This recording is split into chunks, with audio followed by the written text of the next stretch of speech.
మీ జాతకం ఎలా ఉంటుందో తెలుసుకోండి. వెంటనే జేకేఆర్ గురుగారి అపాయింట్మెంట్ తీసుకోండి. Hi viewers, India's largest digital media network Suman టీవీకి స్వాగతం. ప్రస్తుతం మనతో ఉన్నారు motivational speaker and language trainer Vijaya Bangaru. అమ్మ నమస్తే. నమస్తే. భార్యాభర్తల బంధం స్ట్రాంగ్ గా ఉండాలి అంటే వాళ్ళిద్దరు రొమాంటిక్ గా ఉంటే వాళ్ళ రిలేషన్షిప్ స్ట్రాంగ్ గా ఉంటదని అనిపిస్తుంది. మళ్ళా దీన్ని ఇంకో యాంగిల్లో దయచేసి చూడకండి. రొమాన్స్ అనేది నిజంగా బూతు. ఎప్పుడు బూతు అంటే పిల్లల ముందర విచ్చలవిడిగా చేసిన, పబ్లిక్ లో విచ్చలవిడిగా చేసిన, మీరు రీల్స్ కోసం విచ్చలవిడిగా చేసిన, ఇది గప్పు, నీచం. దీన్ని మేము ఎంకరేజ్ చేయట్లే. పర్సనల్ గా అయినా మీరిద్దరు భార్యాభర్తలు అనేది ఏకాంతం. సో రొమాన్స్ అనేది ఎంత వరకు ఉంటే వీళ్ళ రిలేషన్షిప్ స్ట్రాంగ్ గా ఉంటుంది. ఆ రొమాంటిక్ గా వాళ్ళు ఎలా ఉండాలి.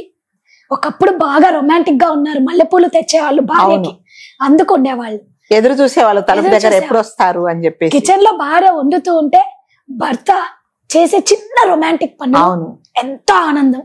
చూసే వాళ్ళకు కూడా అమ్మ ఎంత అబ్బాయి, అది మనసుకు దగ్గరగా ఉండే చేసే పనులండి. మీరు అన్నట్టుగా ఇది బూతు కాదు. అంటే మనసు అంటే మన ఇద్దరం భార్యాభర్తలము.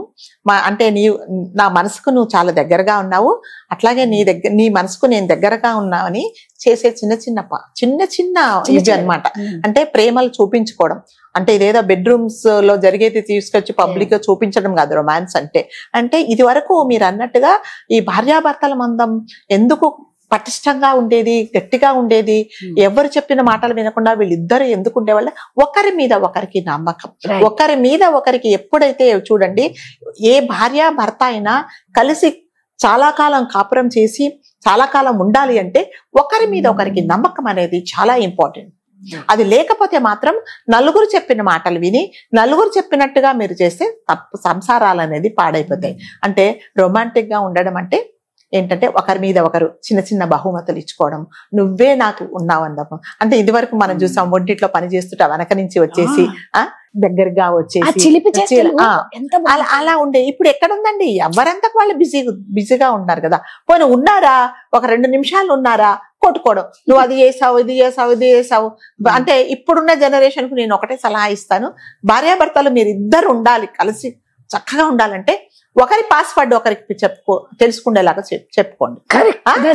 ఒకరి పాస్వర్డ్ ఒకరికి తెలిసింది అనుకోండి, అసలు మీ ఇద్దరి మధ్యలో ఎటువంటి తగాదాలు లేదు. నీ అకౌంట్ లో బ్యాలెన్స్ ఎంత ఉంది, అతని అకౌంట్ లో ఎంత బ్యాలెన్స్ ఉంది, నీ ఫ్యామిలీలో ఏమున్నాయి ప్రాబ్లమ్స్, అతని ఫ్యామిలీ అటువైపు ఉంది, నీ తల్లిదండ్రులను నువ్వు ఎలా చూసుకుంటావో అలా అత్తగారింటి వైపు వాళ్ళని కూడా నువ్వు అలాగే చూసి, అట్లాగే అబ్బాయి కూడా నీ తల్లిదండ్రులను నువ్వు ఎలా చూసుకుంటావో అలాగే వాళ్ళని కూడా నువ్వు ప్రేమగా గౌరవిస్తే అస్సలు గొడవలే ఉండవు. ఒక్కరి పాస్వర్డ్, ఇప్పుడు ఒక ఫోన్ వచ్చిందండి, ఫోన్ వస్తే ఇమీడియట్ గా ఏం చేస్తుంటే భార్య పక్క రూమ్ లోకి వెళ్ళిపోతుంది. ఎందుకు? ఇప్పుడు నాకు ఒక ఫోన్ వస్తే నేను మీ దగ్గర నుంచి పక్కకి వెళ్ళాలంటే మీకు అది తెలియకూడదనే కదా విషయం. సో నేను మీ దగ్గర నుంచి ఏదో దాస్తున్నాను. అట్లాగే హస్బెండ్ ఏం చేస్తానంటే, ఒక్క నిమిషం నాకు ఒక ఫోన్ వచ్చిందని, నువ్వు ఎందుకు వెళ్తావు బయటికి, ఒకవేళ అది ఆఫీస్ ఫోనే అయినా కూడా ఆమెకు తెలుసు కదా, నువ్వు ఆఫీస్ లో పనిచేస్తున్నావు, ఆఫీస్ లో పనిచేసి నీకు పిఏ ఉంటది, ఫోన్ చేస్తుంది, ఏమవుతుంది, లేదా మీ హెచ్ఆర్ ఒక లేడీ ఉంటది, చేస్తే ఏమవుతుంది అంటే ఇవన్నిటికీ కారణం ఏంటంటే దాచుకోవడం. ఆయన నిజంగానే పాపం ఆవిడతో ఏదో మాట్లాడతాడు, ఏదో మీటింగ్ ఉంది, కానీ ఈవిడికి ఏంటంటే నా ఎదురుగుండా మాట్లాడలేదు అనేదే గొడవ. అంటే ఈ సాఫ్ట్వేర్ యుగం వచ్చిన తర్వాత ఇలాంటివన్నీ మిస్అండర్స్టాండింగ్స్ వచ్చేసి ఒకరికొకరు విడిపోవడానికి కారణం ఏంటంటే ఇదే. సో ఒకరి పాస్వర్డ్ ఒకరు మీరు చెప్పుకోండి, ఆ ఫోన్ ఓపెన్ చేసి అక్కడ పాడేసేయండి మీరు హస్బెండ్ కి.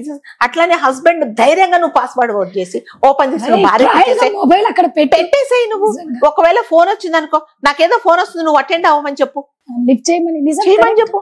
అసలు నీకు గొడవలే లేవు. లేదు నీ అకౌంట్ లో ఇదిగో నా సాలరీ ఎంత, నాకు ఇంత వస్తున్నది, ఇది మన బడ్జెట్, ఇది మాట్లాడుకుందాము, నీదేంటో చెప్పు అని చెప్పుకోవట్లేదు.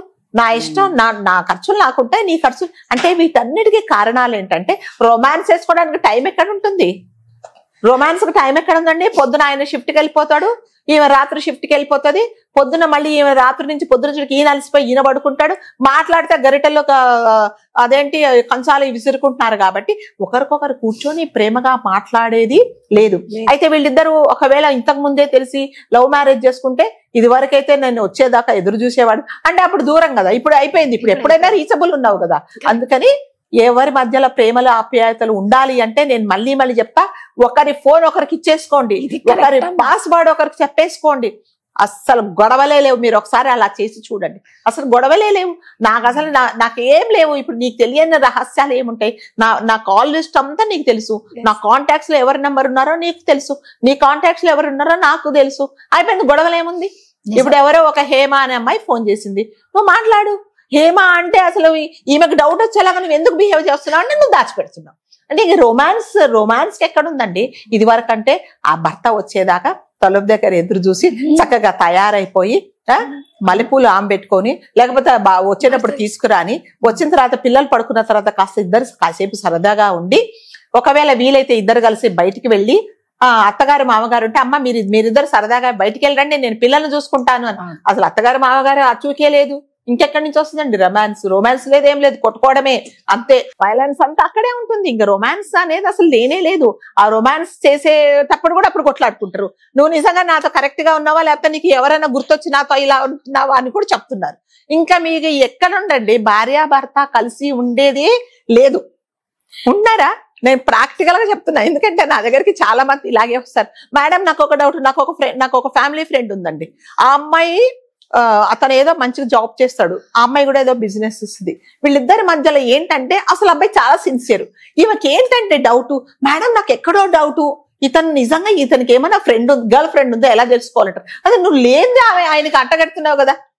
అలా అతను చెప్తాడు, మేడం నాకు అలాంటిదంతా ఏమీ లేదు మేడం, నేను ఈ అమ్మాయిని ఇష్టపడి పెళ్లి చేసుకున్నాను, అయినా నాకు డౌట్ మేడం, నాకు డౌట్ అంటది. అంటే కావాలని కాపరాల్లో మీరే విషయం అదేంటి పారేసుకుంటున్నట్టు కదా. అతను నాకు ఎవరు లేరు మొర్రో అంటే, ఈ రోజు ఏంటి చాలా సంతోషంగా ఉన్నావు, నీ గర్ల్ ఫ్రెండ్ గుర్తొచ్చిందా అంటదట. నేను ఏంటి మేడం రొమాన్స్ చేస్తానంటాడు అతను. అంటే సిన్సియర్ గా ఉండే వాళ్ళేమో ఈ ఆడవాళ్ళు ఇలా కాల్చుకు తింటున్నారు. ఒకవేళ అమ్మాయిలు సిన్సియర్ గా ఉంటే అబ్బాయిలు నీకెవడో గుర్తొచ్చాడా, ఇంతకు ముందు బాయ్ ఫ్రెండ్ గుర్తొచ్చాడా, అందుకే సంతోషంగా నేనున్నప్పుడు లేదే, అందుకే నీ మొహం ఈ రోజు గ్లోగా ఉంది కరెక్ట్ అన్నారు. సో మీరు అన్నట్టుగా రొమాన్స్ అనేది ఏంటంటే ఇద్దరు పరమ పవిత్రంగా ఉండి, ఇద్దరు నీ కోసం నేను, నా కోసం నువ్వే, మన ఇద్దరి మధ్యలో ఎటువంటి దాపరికాలు లేవు, నీ గురించి నా గురించి 10 మంది మనం మాట్లాడుకున్నా కూడా మనం వినొద్దు అనేది మీ ఇద్దరి మీద ఒకరి మీద ఒకరికి నమ్మకం ఉండి, దాపరికాలు లేనప్పుడు మాత్రమే మీరు అంటే ఎవరైనా ఏ భార్య అంటే వయసు వచ్చిన 60 సంవత్సరాల వాళ్ళు కానీ, నిన్న మొన్న పెళ్ళైన వాళ్ళు కానీ, 90 సంవత్సరాలు వచ్చిన వాళ్ళు కానీ సుఖంగా ఎందుకుంటారంటే దాపరికాలు లేనప్పుడు మాత్రమే. మొన్న 102 సంవత్సరాలు బామకి 102 తాతయ్యకి 102 ఎంత చక్కగా వాళ్ళు మళ్ళా పెళ్లి చేసుకున్నారు. అదే అది ఎక్కడుందండి ఇప్పుడు? 102 సంవత్సరాలు అంటే ఇవాళ రాత్రి పెళ్లి అవుతుంది, రేపు పొద్దున్నే మేము విడిపోతున్నామంటారు. ఎందుకు విడిపోతారో తెలియదు. ఇదివరకు నేను అసలు నువ్వు లేకపోతే లేను, నేను లేకపోతే నువ్వు లేను అని ఉండేవాళ్ళు అసలు నీ నీడ చూస్తేనే చంపేస్తాను అంటున్నారు. ఎందుకంటే ఒకరి మీద ఒకరికి లేనిపోని మాటలు, లేనిపోని అబద్ధాలు, అంటే లేనిపోని ఊహించుకోవడము, ఇవన్నీ ఉన్నప్పుడు మీకు నమ్మకం ఎక్కడ ఉంటుందండి? అన్నట్టు ఏంటంటే అంటే పాస్వర్డ్ అనేది పెట్టేసి ఒక సినిమా వచ్చింది చూసారా? అవును, చక్కగా అమ్మాయి వాళ్ళ తండ్రి అబ్బాయిని పిలిపించి మీ ఇద్దరు ఫోన్లు మార్చుకోండి, అవును, తర్వాత డిసైడ్ అవ్వండి మీరు పెళ్లి చేసుకోవాలా లేదా అని రీసెంట్ గా. అవునవును, నిజంగా అది కరెక్ట్. అదే చెప్తున్నానండి. అంటే అఫ్ కోర్స్ నాకు ఆ సినిమా గురించి తెలియదు, నేను చెప్తున్నాను. ఆ పాస్వర్డ్ అనేది మీరు ఒకరికొకరు ఇచ్చిపుచ్చుకోండి. మీ అకౌంట్ లో బ్యాలెన్స్ ఎంత ఉందో ఒకసారి చెప్పండి. నీ కాల్ లిస్ట్ లో ఉన్న నీ ఫ్రెండ్స్ గానీ, నీ రిలేటివ్స్ గానీ మొత్తం ఆమెకు తెలిసేలాగా, అట్లాగే అతడికి తెలిసేలాగా మీరు ఒకరికొకరు ఇచ్చిపుచ్చుకోండి. అస్సలు గొడవే లేదు. ఎస్, భార్యాభర్తలు అంటేనే ఓపెన్ బుక్. ఇద్దరి మధ్య సీక్రెట్స్ ఏమన్నా ఉన్నాయి అంటే. ఇంకొకటి ఏంటంటే వేరే వాళ్ళు చెప్పిన మాట మీరు వినకండి. నా భర్త ఏంటో నాకు తెలుసు, నా భార్య ఏంటో నాకు తెలుసు అని నువ్వు ఎప్పుడు అంటావంటే ఆమె మీద నీ మీద ఆమెకు నమ్మకం ఉన్నప్పుడు మాత్రమే నువ్వు అలా మాట్లాడతావు. అలా ఉండాలి అంటే ఏంటి, మీ ఇద్దరు ఒకరినొకరు అండర్స్టాండ్ చేసుకోవాలి. చిన్న చిన్న మాటకు పోలీస్ స్టేషన్లు పాపం పోలీసు వాళ్ళు ప్రజల రక్షణ చూడట్లేదు, ఇట్లాంటివే మర్డర్లు అదేంటి కేసులు ఫైనలైజ్ చేయడము, వాళ్ళు దొంగతనాలు తర్వాత వీటికి చూడట్లేదు. ఇప్పుడు ఇంకొకటి ఏంటంటే ఏ భర్త గాని భయంతో వణికిపోతున్నారు. దీని మైండ్ లో ఏం ఆలోచనలు వస్తున్నాయో, ఎందులో ఏం కలిపి పెడుతుందో అనేది పాపం భర్తలందరూ భయంతో బతుకుతున్నారు అనమాట. అవన్నీ ఎందుకంటే మీ మనసులో అంటే ఒకసారి పెళ్లి అయిపోయిన తర్వాత భర్తతోనే ఉండాలి అని అంటే ఏంటి, మీ ఇద్దరి మధ్యలో సఖ్యత ఉంటేనే. లేదన్నప్పుడు చక్కగా విడిపోండి. నీ దారి నా దారి నాదని నీ ఇష్టం వచ్చినట్టు చేసుకో. అమాయకుడైన అతనికి ఇప్పుడు మన ఇంటికి వచ్చిన భర్త మన మీద నమ్మకంతో మనం ఏం చేసినా తింటారు. అలాంటి వాడికి నువ్వు అందులోనే కలిపి పెడితే ఆడు ఎక్కడికి వెళ్తాడండి? నీ కోసం కదా ఇప్పుడు మనం చాలా సంఘటనలు జరిగినాయి. ఎట్లా అంటే ఇవన్నీ ఏంటంటే మైండ్ పనిచేయక ఇట్లాంటి పిచ్చి పిచ్చి రీల్స్ చూసి అవి నేర్చుకొని అందులో మంచి ఎవరు నేర్చుకోండి ఇలాంటివన్నీ చేసి భార్యాభర్తల మధ్య గొడవలు వచ్చి పోలీస్ స్టేషన్ల వరకు వెళ్ళి విడాకులు తీసుకుంటున్నారు. దానికి కారణం ఏంటంటే ఒకరి మీద ఒకరి నమ్మకం, ఒకరి అభిప్రాయాలు ఒకరు గౌరవించుకోలేకపోవడం. సో నేను ప్రతి ఒక్కరికి ఒకటే సలహా, మీరు మీ ఫోన్ ఓపెన్ చేసి ఎప్పుడైతే పాస్వర్డ్ భర్తకు గాని భార్యకు గాని మీరు షేర్ చేసుకోండి, అంతే, గొడవలేదు, హ్యాపీ ఫ్యామిలీ. సూపర్ అమ్మా, థ్యాంక్ యూ.